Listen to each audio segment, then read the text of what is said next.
Assalamualaikum warahmatullahi wabarakatuh. Mari kita sambung pada fasal yang ke-51, cara mengkafankan jenazah. Bagaimana cara paling ringkas dan cara paling sempurna dalam mengkafankan jenazah? Faslun, aqallul kafni thawbun ya'ummuhu. Cara yang paling ringkas untuk mengkafankan mayat adalah dengan satu pakaian yang cukup untuk menutup badannya. Tak kira kain, warna apa. Yang penting, satu kain tu cukup untuk bungkus. Itu paling minimum sekali. Bungkus badannya itu. Wa akmaluhu lirrijal. Cara paling sempurna bagi mayat lelaki, thalathu lafaif. 3 helai kain. Walil mar'ati qamisun, untuk mayat perempuan adalah sehelai kain, apa tu? Qamisun, iaitu untuk baju kurung. Qamis, baju jenazah. Satu. Wa khimarun, sehelai kain tudung. Wa izarun, sehelai kain izar, kain yang menutup anggota tubuh jenazah di bawah pusat. Itu nama izar. Wa lifafatani, dan 2 helai kain pakaian untuk menutup keseluruhan badannya. Kenapa? Lihat Islam jaga muslimat. Hatta meninggal dah pun, tak ada syahwat pun kalau orang tengok. Tapi takut-takut ada syahwat. Dengan lekukkan badan, ya, kalau meninggal kan diikat. Jadi kalau dengan hanya satu kain kan, takut-takut nampak jelas. Itu sampai 2 kain. Kalau kita di Malaysia ni sampai 3 kain. Kalau sebenarnya kalau kita dah buat baju kurung dalam tu, 2 kain pun memadai dah. Sebab kita dah buat tudung, kita dah buat peni baju, dan kita buat izar, baru kita buat 3. Tapi sebahagiannya tidak cukup dengan 3 sekaligus. Ini mengkafankan mayat. Ini yang tadi tu. Para ustaz dengan anggota yang 2 orang tadi, pembantu tadi, ini mayat yang tadi dimandikan. Tengok cara mengkafankannya. Ini Masya Allah, ya. Bagaimana cara nak letak kain bungkus pada mayat itu, kain kafan. Ni supaya kita dapat gambaran. Ini satu lapis dah selesai. Sekarang lapis kedua pula. Nampak tak lapis ketiga menunggu tu? Gitu. Ni, Masya Allah.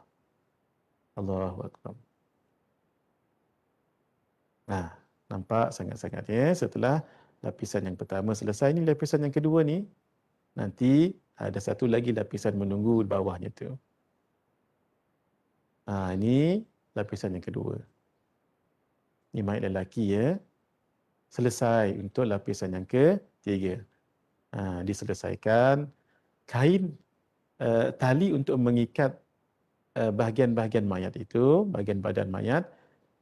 Kain tu, tali tu daripada kain kafan juga. Kain kafan tu dikerat di hujungnya tu.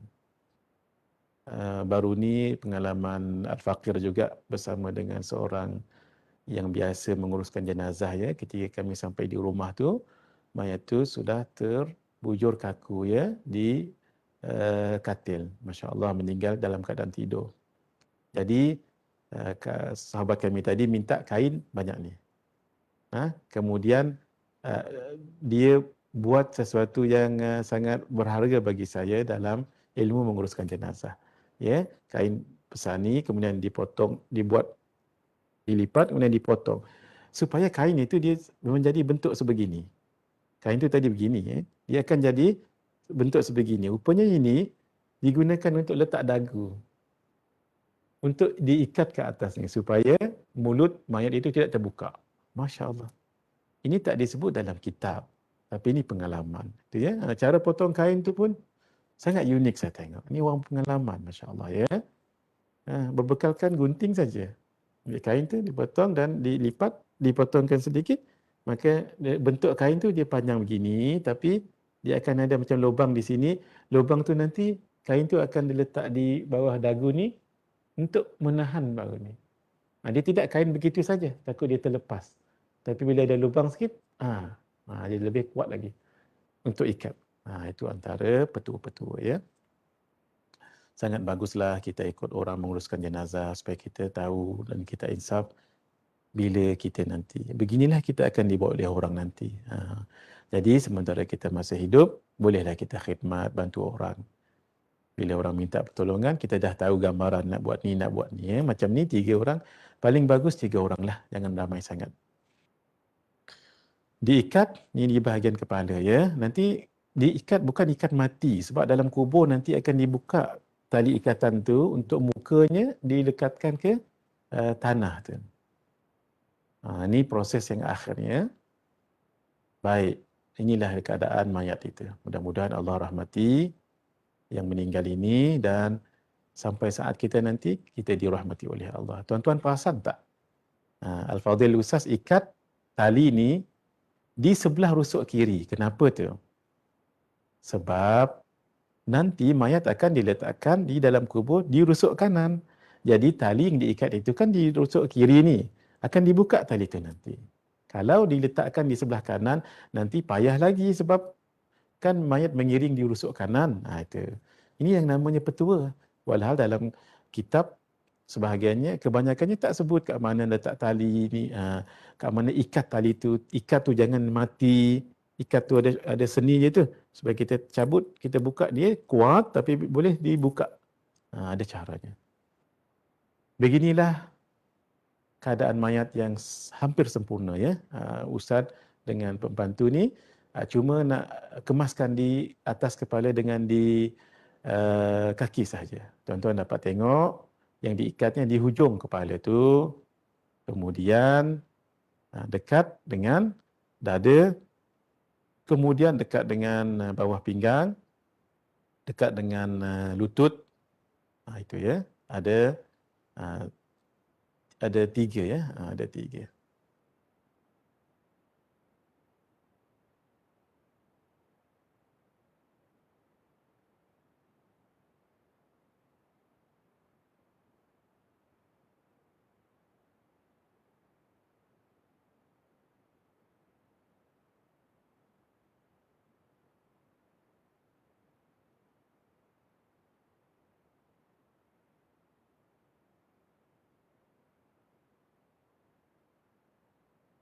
Walaupun pakaiannya mungkin harganya beribu-ribu. Ini cukup dengan pakaian ini. Tuan-tuan nampak tak yang bekas-bekas macam air atas tu? Itu adalah air ataupun minyak atar, minyak wangi. Itu ya, selesai. Baik. Allahu Akbar. Inilah keadaannya seseorang yang sudah selesai dalam pakaian ihram. Dalam pakaian kafan. Yang ini tak, yang ini kursus jenazah. Ini bukan jenazah betul-betul. Tadi jenazah betul-betul. Baik. Rukun sembahyang jenazah. Faslun arkanu salatil janazati sab'atun. Rukun-rukun sembahyang jenazah ada 7 perkara. Al-awwalu an-niyatu, pertama niat. Al-thani arba'u takbiratin. 4 kali takbir, jangan lebih. Kalau lebih boleh batal. Imam lebih, mufaraqah kita makmum. Al-thalithu al-qiyamu 'alal qadir. Berdiri bagi orang yang mampu. Orang yang tak mampu duduk atas kerusi boleh. Ar-rabi'u qira'atul Fatihah, yang keempat membaca surah Al-Fatihah. Al-khamisu as-salatu 'alan nabiyyi sallallahu alaihi wasallam ba'da tsaniyah. Bersalawat ke atas Nabi sallallahu alaihi wasallam setelah takbir yang kedua. Kan ada 4 tu kan? As-sadisu ad-du'a lil mayyiti ba'da tsalitsah, berdoa untuk mayat setelah takbir yang ketiga. Kemudian yang keempat salam. Saya tunjukkan ya. Saya sepatutnya berdiri. Kalau saya berdiri nanti tuan-tuan tak dapat tengok. Saya duduk saja ya.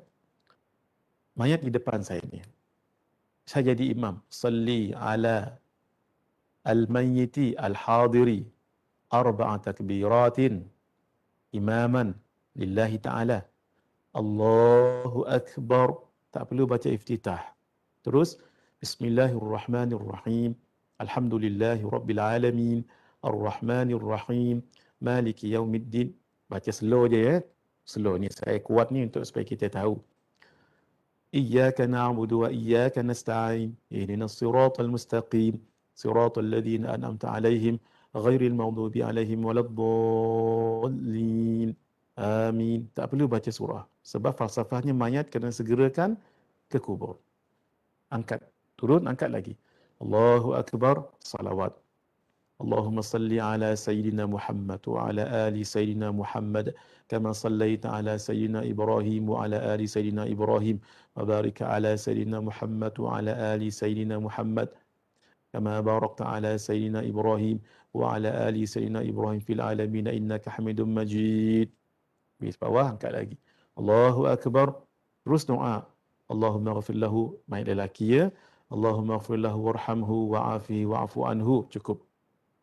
Kalau nak panjang lagi, wa akrim nuzulahu wa wasi' madkhalahu wa ghasilhu bil ma'i wal thalji wal barad wa naqqihi min al khataaya kama yunqqa thawbul abyadu min ad danas wa badilhu daran khairan min darihi wa ahlan khairan min ahlihi wa zawjan khairan min zawjihi wa adkhilhu al jannah wa a'idhuhu min adzabil qabr wa min fitnatihi wa min adzabin nar. Cukup ya. Kemudian turun takbir lagi yang terakhir. Allahu akbar. Allahumma la, sunat baca doa ini. Allahumma la tahrimna ajrahu wa la taftinna ba'dahu waghfir lana wa lahu wa li ikhwanina alladhina sabaquna bil iman wa la taj'al fi qulubina ghillan lil ladzina amanu rabbana innaka ra'ufur rahim. Salam. Tapi yang ini dikekalkan. Assalamualaikum warahmatullahi. Terus Assalamualaikum warahmatullahi sunat ya. Untuk sembahyang sunat, untuk sembahyang jenazah sunat lepas je salam pertama terus kedua. Falsafahnya tadi, jangan mayat tu lambat-lambat dibawa ke kubur. Assalamualaikum warahmatullahi. Biasa kita baca Allahumma inni as'aluka ridhaka wal jannah kan? Ni tak perlu. Assalamualaikum warahmatullahi. Terus Assalamualaikum warahmatullahi. Itu. Al-Fatihah. Kita bacalah doa untuk mayat. Itu ya lebih kurang. Kalau perempuan Allahumma ghafir laha. Kalau ramai, Allahumma ghafir lahum. Permasalahan, boleh menyembahyangkan dua jenazah atau lebih sekaligus boleh. Sama ada jenazah lelaki semua atau perempuan semua. Atau sebahagian lelaki dan sebahagian perempuan dengan syarat niat yang betul. Sahaja aku sembahyang ke atas semua mayat ini. Jika diniatkan sembahyang 10 orang, tetapi yang sebenarnya 11 orang, sembahyang itu wajib diulang semula. Dah tak cukup. Sebaliknya, jika diniatkan sembahyang 11 orang jenazah, tetapi yang sebenarnya ada 10 jenazah, pendapat Al-Azhar yang zahir, sah sembahyang itu tidak wajib diulang semula. Bagi makmum yang muwafiq, yang ikut sempat mula-mula, apabila belum bertakbir sehingga imam bertakbir dengan takbir lain, batal sembahyangnya. Kerana tertinggal takbir itu sama hukumnya dengan tertinggal satu rakaat pada sembahyang biasa. Jaga-jaga tu. Jangan lambat-lambat. Tidak sunat untuk membaca doa iftitah. Jika tidak mampu berdiri, boleh duduk dan seterusnya seperti yang dijelaskan dalam sembahyang fardu dulu. Duduk ataupun mengiring sebelah kanannya ataupun menelentang. Surah Al-Fatihah afdal dibaca selepas takbir yang pertama. Walau bagaimanapun, ia tidaklah wajib kerana surah Al-Fatihah boleh dibaca selepas mana-mana takbir. Tapi biasanya kita bacalah surah Al-Fatihah di takbir yang pertama. Sah dan terlepas fardu kifayah jika yang menyembahyangkan mayat itu hanya seorang sahaja. Kerana tidak disyaratkan ia didirikan berjamaah dan mempunyai bilangan tertentu. Tak disyaratkan. Tapi lebih ramai lebih bagus. Walau bagaimanapun, sunat supaya ia didirikan dengan 3 saf. Dan bilangan yang menyembahyangkan mayat tidak kurang daripada 40 orang. Yang dikatakan saf itu bukan garisan ya. Kalau kita solat zuhur sekejap lagi kan, mungkin Sabah dah zuhur dah ni, kami dalam 1 jam lebih, 1 jam lebih lagi. Saf itu bukan garisan. Sebab itu imam ketika nak mendirikan solat, luruskan saf, bukan garisan tu, bukan barisan tu memang dah lurus. Saf adalah orang yang berdiri itu namanya saf. Hatta kalau solat di kebun sekalipun, luruskan saf, mana ada garisan. Kita tu yang berdiri tu, kita yang luruskan dengan melihat tumit di belakang. Itu satu. Yang kedua, kita solat jenazah, safnya tidak seperti saf solat biasa. Solat biasa kan kena ada renggang untuk kita sujud nanti. Ini tak, sebab tidak ada sujud, sebab itu kita rapat. Itu yang maksudnya saf, diingat ya. Saf ini bukan garisan, bukan barisan. Saf adalah orang yang solat itu. Sebab itu dalam hadis menyebut innallaha wa malaikatahu yusalluna 'alas saffil awwal. Sesungguhnya Allah dan para malaikatnya bersalawat, maksud memberi rahmat kepada saf awal, bukan garis awal tu, bukan garisan yang awal. Orang yang berdiri di barisan awal, itu maksudnya. Ya. Baik. Bismillahirrahmanirrahim. Kalaulah 3 orang, buat juga 3 saf. 1, 2, 3. Kuih banyak, kuih bagus. Lagi banyak lagi, bagus. Fardu kifayah tidak tertunai jika sembahyang didirikan oleh perempuan, selagi mana masih ada lelaki atau kanak-kanak yang mumayyiz. Mumayyiz ni dapat beza, mana satu najis, mana satu makanan. Ya. Tetapi jika di kawasan itu memang tidak ada lelaki atau kanak-kanak mumayyiz tak ada juga, maka wajib ke atas perempuan menyembahyangkannya dan tertunailah fardu kifayah ketika itu. Jarang kita jumpalah. Banyak-banyak di negara kita ni, tempat lain pun insya-Allah adalah yang lelaki itu. Jika mayat banyak, maka mayat lelaki diletakkan paling dekat dengan imam. Kemudian diikuti kanak-kanak lelaki. Kemudian khunsa, kemudian mayat perempuan.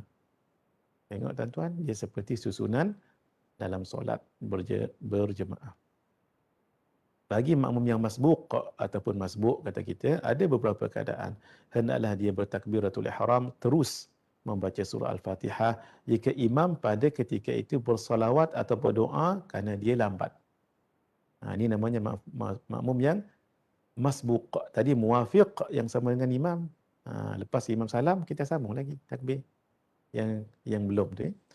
Jika ketika makmum bertakbiratul ihram belum sempat membaca surah Al-Fatihah, tiba-tiba imam bertakbir, makmum tidak perlu menghabiskan Al-Fatihahnya kerana ia ditanggung oleh imam. Ini untuk makmum yang masbuk. Jaga ya. Untuk makmum yang dah ikut mula-mula tadi tak boleh. Dia kena habiskan surah Al-Fatihah. Ini untuk masbuk ni yang lambat. Sebab al-imamu dhamin, imam itu penjamin bacaan Fatihahnya ditanggung imam, yang masbuk saja, yang muwafiq tidak. Jika ketika makmum bertakbiratul ihram dan membaca surah Al-Fatihah tetapi tidak sempat menghabiskannya, tiba-tiba imam bertakbir, makmum tidak perlu menghabiskan Fatihahnya kerana ia ditanggung oleh imam. Sama je dengan yang poin yang kedua tadi ya. Selepas imam salam, makmum hendaklah meneruskan takbir yang ketinggalan. Sama je poin dengan yang kedua. Baik, jika mayat sudah ditanam tapi belum disembahyangkan, maka berdosa semua orang yang wajib fardu kifayah jaga. Oleh itu mereka hendaklah menyembahyangkannya tanpa menggali semula mayat tersebut. Sembahyang di atas kubur. Sah sembahyang di atas kubur dengan syarat anggota mayat belum hancur kesemuanya. Jika sudah hancur kesemuanya, tidak harus disembahyangkan di atas kubur. Tidak sah sembahyang di atas kubur Rasulullah SAW dan kubur para nabi yang lain. Tidak sah. Khusus untuk para nabi dan rasul. Tidak boleh sembahyang gaib ke atas orang yang hilang dalam hutan, atau orang yang hilang dimakan harimau, atau dimakan buaya, atau yang hilang di lautan kerana tidak diketahui sama ada mereka masih hidup atau mati. Tak boleh sembahyang gaib. Jika diketahui mereka hidup sekalipun, tidak diketahui adakah mayat tersebut telah dimandikan atau tidak. Jika diketahui mereka hidup sekalipun, tidak diketahui adakah mayat tersebut telah dimandikan atau tidak. Pelik sikit ayat ni. Barangkali begini ayatnya, jika diketahui ataupun dijumpai sekalipun, tidak diketahui mayat tersebut telah dimandikan atau tidak. Itu ya. Jika yakin mayat tersebut telah dimandi atau ditayamumkan, bolehlah kita solat. Yang penting tadi, dah tayamum ataupun dah dimandikan belum? Itu je. Kalau sudah, solatlah. Kalau tak, belum. Sebab syarat solat mesti telah dimandikan.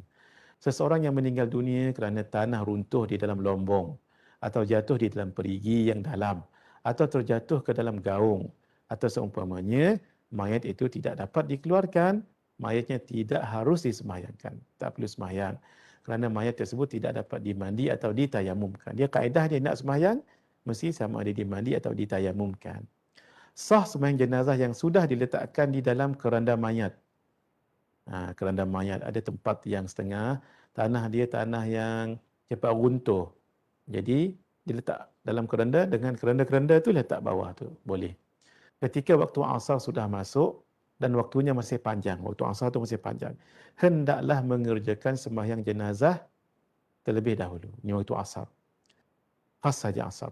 Tetapi jika waktu asar sangat sempit, maka wajib mendahulukan solat asar tanpa dengan sengaja mengerjakan maka wajib mendahulukan sembahyang asar tanpa dengan sengaja mengerjakan sembahyang jenazah dalam waktu makruh. Jadi tengok, kalau asar tu dah masuk, panjang, solat dulu jenazah. Tapi kalau tidak, uh, solat tu dulu, solat jenazah dulu. Ya, kalau sempit, solat asar dahulu. Baik, ini sudah tadi kan? Baik. Kedudukan saf jika makmum 6 orang atau lebih. Tu yang tadi tu, ni kan lebih 6 orang ni. Sepatutnya buat 3 ya. Ni kalau 6 orang beginilah, 2, 2, 2. Kedudukan saf jika makmum 5 orang. 2, 2, seorang di belakang imam. Kedudukan saf jika makmum 4 orang. 2, 2. Sebahagian mengatakan 1, 1, 1. Tetapi itu nampak janggal. Nampak macam pelik. Sebab itu ulama katakan biar nampak sempurna, 2, 2. 2, 2. Ya, walaupun kalau 3 orang tu 1, 1, 1. 1, 1, 1. Itu nampak pelik. Nampak macam satu je sama dengan imam. Biar dia berbeza dengan imam tu yang jadi 2, 2 walaupun tidak dengan 3 saf. Baik. Kedudukan saf jika makmum 2 orang. 1, 1 atau 2 kita. Tu yang diqiyaskan ulama tadi tu. Kalau 3 orang macam mana? 3 orang. 2, 2, 1 makmum dekat kanan imam. Itu kalau 3 orang. Itu ya. Ini yang tadi tu, kumpulan yang solat tadi tu dah selesai jenazah, dimandikan, ini disemayangkan. Sepatutnya kalau ikut yang kita belajar tadi tu, ada 4 orang begini, sepatutnya 2, 2, bukan satu saf ya. Mungkin mereka agak berebut ya. Gitu. Yang jadi satu saf ni sepatutnya 2 saf. Saya suka sangat ada satu iklan tu, saya suka sangat. Tu saya masukkan juga dalam slide kita ni. Solatlah kamu di belakang imam sebelum kamu disolatkan di hadapan imam. Masya Allah. Dengan itu kita berhenti dulu seketika. Pukul 2.30 nanti kita akan sambung untuk perbahasan seterusnya insya-Allah. Hadza wabillahi taufiq wal hidayah. Wassalamualaikum warahmatullahi wabarakatuh.